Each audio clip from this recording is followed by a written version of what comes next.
नमस्कार दोस्तों, मैं मानस गुप्ता आप सभी का स्वागत करता हूं अपने YouTube channel the versatile mentor पे। कैसे हैं आप सभी? आशा करता हूं आप सभी बहुत अच्छे होंगे और अपनी तैयारी जोर शोर से कर रहे होंगे। दोस्तों, आप सभी से एक विशेष चर्चा करने में आ गया हूं, जो एक बहुत ही कॉमन गलती है जो आप सभी कर रहे हैं। उस गलती के ऊपर थोड़ा सा प्रकाश डालना बहुत ज्यादा जरूरी है, क्योंकि ये गलती अगर आपने 3-4 साल कर दी ना, तो उसके बाद में आपके हाथ में कुछ नहीं आएगा और आप कभी भी सक्सेसफुल नहीं हो पाओगे। जितने भी बच्चे एक्सपीरियंस्ड हैं वो मेरे साथ रिलेट कर पाएंगे। प्लीज इस वीडियो को अंत तक जरूर देखिएगा। तो ध्यान से सुन लीजिए। अभी क्या हो रहा है ना, मैक्सिमम जितने भी बच्चे हमारे बिगिनर आ रहे हैं या नॉन बिगिनर आ रहे हैं, न्यू है ना, वो क्या करते हैं, क्योंकि एसएससी एक कमीशन है जो बहुत सारे एग्जाम कराती है। जैसे मैं मेन एग्जाम आपको बता दूं, CGL, CHSL, CPO, steno, MTS, group D, Delhi police, कम से कम 7-8 एग्जाम्स बहुत ज्यादा ट्रेंडिंग में होती है एसएससी, जिसके थ्रू एसएससी नौकरी देती है। अब बच्चे क्या करते हैं ना, कि अभी जो बच्चे, मैं जिन बच्चों से मिलता हूं, बहुत बच्चे होते हैं, वो क्या कर रहे हैं, सबसे बड़ी गलती, उन्हें समझा दिया फिर भी उन्हें समझ में नहीं आता। आप लोग भी ये करते हैं। जैसे आपने आज मान लो एक पेपर दे के आया आप कोई सा, ठीक है, उसके बाद में मान लो 25 दिन बाद में सीपीओ का पेपर है, तो आप पूरी तरीके से उसी पेपर के लिए लग जाते हो। फिर उसके बाद 20 दिन बाद मान लो एमटीएस का पेपर है, तो आप सब छोड़ के सिर्फ उसी पेपर के पीछे लग जाते हो। फिर उसके बाद मान लो कि 15-20 दिन बाद में दिल्ली पुलिस का पेपर है, तो आप सब छोड़ के दिल्ली पुलिस के पेपर के लिए लग जाते हो। ये बहुत गलत तरीका है, ठीक है। आप मेरी बात ध्यान से सुनना दोस्तों। देखो, मैं अपनी बात बताता हूं आपको।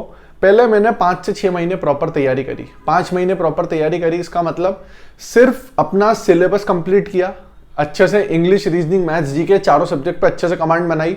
6 महीने तक कोई पेपर नहीं दिया, बहुत अच्छे से तैयारी की, अपनी पूरी बेस एक कमजोर किया, स्ट्रॉन्ग किया, मॉक्स दिए, और उसके बाद में सारा सिलेबस कंप्लीट किया विद प्रैक्टिस। इसके बाद मैंने क्या किया, मेरी डेस्टिनेशन जो है वो सीजीएल थी, तो मैं सीजीएल के मॉक्स कंटिन्यूस देता रहा। लेकिन अगर कोई एग्जाम बीच में आती थी तो उसके सिर्फ मॉक देता था मैं। क्यों? क्योंकि भाई सिलेबस तो मेरा कंप्लीट हो गया। जब आप इस तरीके से तैयारी करते हो तो मेरा स्टीनोग्राफर भी निकला, सीपीओ भी निकला, दिल्ली पुलिस भी निकला, मतलब जितने एग्जाम्स होते सब निकले।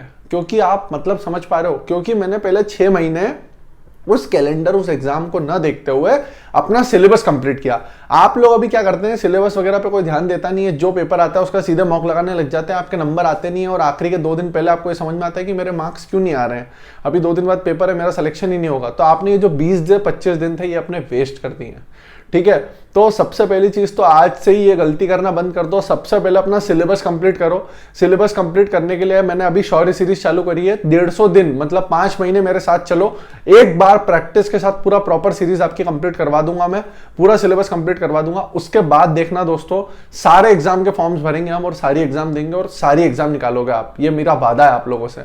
लेकिन सिर्फ शर्त यह है कि पूरे 150 दिन आपको बहुत तगड़े तरीके से मेहनत करना है, अपने आप को इस तरीके से डाइवर्ट नहीं रखना है। मुझे पता है बहुत सारे बच्चों पे प्रेशर है कि हमें जल्दी जॉब लेनी है, तो भाई जल्दी जॉब ऐसे नहीं मिलती है। ये कोई मतलब खाना बनाना या मतलब कोई ऐसा नहीं है कि इधर से आलू डाला उधर से सोना निकल गया, ऐसा कुछ नहीं होता है यहाँ पे, ठीक है। तो थोड़ा प्लीज समझो इन बातों को कि यहाँ पे कोई जादू नहीं है, ये आपको प्रॉपर जो टाइम लगता है वो तो देना ही पड़ेगा। 6 महीने सिलेबस प्रैक्टिस के लिए, और उसके बाद में सिलेबस कंप्लीशन प्लस प्रैक्टिस के लिए, और उसके बाद जो बचा हुआ टाइम है हमारा उसमें हम मॉक की प्रैक्टिस करेंगे, प्लस साथ में जो एग्जाम्स आती जाएंगे उनके मॉक लगाते जाएंगे। आप खुद अपने अंदर कॉन्फिडेंस फील करोगे। और मतलब बहुत बच्चे मिलते हैं अभी मुझे, बोलते हैं अब 20 दिन बाद इसका पेपर है भैया, अब इसके लिए लगना है। फिर उसके बाद मिलता हूँ तो भैया अच्छा नहीं गया हो, तो भाई फिर पूछता हूँ सिलेबस किया है? नहीं भैया सिलेबस तो अभी नहीं किया है, ऊपर से किया है। भाई ऊपर से क्या होता है सिलेबस करना? मैथ्स में जब तक तुम इतनी सारी कॉपीज प्रैक्टिस करके नहीं भरोगे तब तक सिलेक्शन नहीं होगा, सीधी सी बात है। समझो, इस बार का मैथ्स का पेपर सीजीएल 2030 मेंस का उठा के देख लो, 2-3 क्वेश्चन के अलावा बाकी क्वेश्चन अच्छे नहीं थे दोस्तों, विश्वास करो मेरी बात।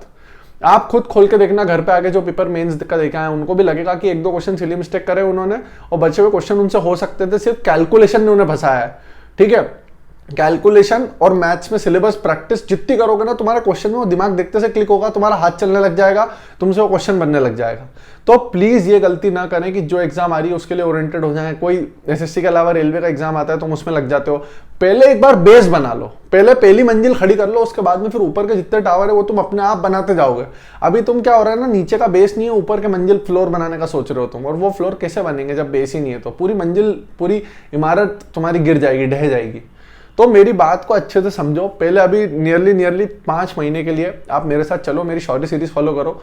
नहीं, जरूरी नहीं है मेरी करो, आप कैसे भी पढ़ो। मेरा कहने का मतलब यह है दोस्तों, 6 महीने तक अपना सिलेबस कंप्लीट करो विद प्रैक्टिस। सिलेबस कंप्लीट करने का मतलब ये नहीं होता है कि वीडियो देख ली बस। सिलेबस कंप्लीट करने का मतलब ये होता है कि आपसे भी चीजें बन रही है। 100% परफेक्ट कोई नहीं होता, थोड़ी बन रही है, 80%, 70, 80%, 90%। बाकी डाउट जो होते हैं वो तो सबको आते हैं, हमें भी आते हैं आज भी, ठीक है। तो प्लीज इस चीज को थोड़ा समझो और ये गलती बिल्कुल भी अब अवॉइड करो कि जो एग्जाम आती है तुम उसके लिए लग जाते हो। अपने को ऐसे नहीं लगना है। अपना टारगेट है CGL 2024, जिसमें इंस्पेक्टर की एक पोस्ट उठानी है। उससे पहले जो एग्जाम आएगी वो भी हम देंगे, लेकिन ऐसा नहीं है कि सिर्फ उसी एग्जाम पे बैठ जाएं और हमारा बीच में जो सिलेबस या हमारी सीरीज जिस भी हमको फॉलो कर रहे हैं, जो हमारे टारगेट्स हैं डेली के, वो छोड़ के और उसी में लग जाएं।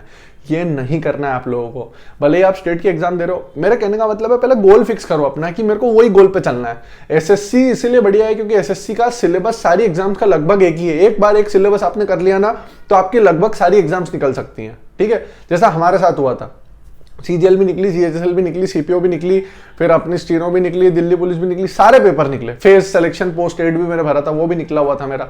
IB का ACIO आपको पता ही है, छोड़ा है मैंने, है ना। उसका ज्वाइनिंग लेटर अभी भी आया था रिसेंट, मतलब कैंसिलेशन वाला। तो आप सभी को पता ही, ये चीज थोड़ी समझो यार, प्लीज इस चीज को समझो कि सारी एग्जाम आपकी एक साथ निकल सकती है, बिल्कुल निकल सकती है, ठीक है ना। और अभी गवर्नमेंट जॉब्स का थोड़ा हाइप भी बहुत ज़्यादा बढ़ा है, उसके बारे में भी एक वीडियो लेके और मैं चर्चा करके विस्तार से बताऊंगा आपको कि गवर्नमेंट जॉब्स जो हैं उनका हाइप इतना ज़्यादा क्यों क्रिएट किया जा रहा है, जबकि इतनी बड़ी कोई बात नहीं है, ठीक है। तो दोस्तों प्लीज़ आप सभी से रिक्वेस्ट है कि इस सीरीज़ को फॉलो करें, अपना सिलेबस कंप्लीट करें और उसके बाद में एग्जाम्स पे ध्यान दें। बिल्कुल भी ये ना करें कि किसी एक एग्जाम को पकड़ के बैठ गए हैं और हर एग्जाम जो आती जा रही है उसके ऊपर फिर फोकस करते जा रहे हैं। प्लीज ऐसा ना करें। Thank you so much. मेरी इंस्टा आईडी मानस गुप्ता 616 पे आप मुझे पर्सनल मैसेज करके कोई भी आपकी क्वेरी को पूछ सकते हो। अपना ध्यान रखेंगे, पढ़ाई करते रहेंगे और प्लीज चैनल से जुड़े रहेंगे। I love you all very much and I really want कि आप सभी लोगों का सिलेक्शन जल्द से जल्द किसी एग्जाम में हो, जिससे कि आपके माँ बाप बहुत खुश हों, आप दिवाली अच्छे से मना पाएं। जब भी आपके घर दिवाली आए तो आप खुशी खुशी इस दिवाली को मना पाएं, ठीक है। मुझे पता है बहुत सारे आप लोगों में से दोस्त हैं मेरे जो इंस्टाग्राम पे मुझे मैसेज करते हैं, यूट्यूब के नीचे मैसेज करते हैं कि भैया 5 अटेम्प्ट हो गए हैं, घर वाले शादी के लिए प्रेशराइज कर रहे हैं, फिर रिश्तेदार ताने मारते हैं, कोई दोस्त फ़ोन नहीं उठाता है, लोग बहुत अकेले हैं, मुझे पता है। लेकिन देखो यही समय होता है, इसी समय में गलतियां तो तुमने करी है, तुम्हें भी पता है, लेकिन यही समय होता है, इस समय से उठना बहुत जरूरी है। दिन भर सिर्फ सोचते रहोगे ना, कर्म नहीं करोगे तो कुछ नहीं होगा। भगवत गीता का जो कर्म करो श्लोक है उसका मतलब यही होता है कि फल की इच्छा ना कर, कर्म कर। सोचने से कुछ नहीं होगा। मैं सोचता रहूं कि मुझे आज ये करना है, ये करना है, ये करना है, तो करूंगा तब वो काम होगा ना।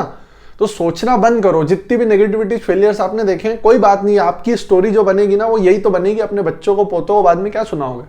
यही तो सुनाओगे ना कि देखो तुम्हारे पापा, तुम्हारे दादा ने कितना स्ट्रगल करने के बाद में ये चीज करके दिखाई है। तो उसके लिए तुम्हें खुद तप के उठना पड़ेगा, ठीक है। तो प्लीज इन चीजों को समझो, अपना ध्यान रखो और बढ़िया से रहो, एकदम बिल्कुल परेशान नहीं होना। डेली 1 से 1.5-2 घंटे अपनी फिजिकल एक्टिविटीज को भी दो, अपनी हेल्थ पे ध्यान दो। कोई स्पोर्ट पसंद है 1 घंटा उसको भी खेलो, तो बढ़िया से रहो एकदम। कोई बड़ी बात नहीं है, 6 महीने की तैयारी में फोड़ देंगे भाई, ठीक है।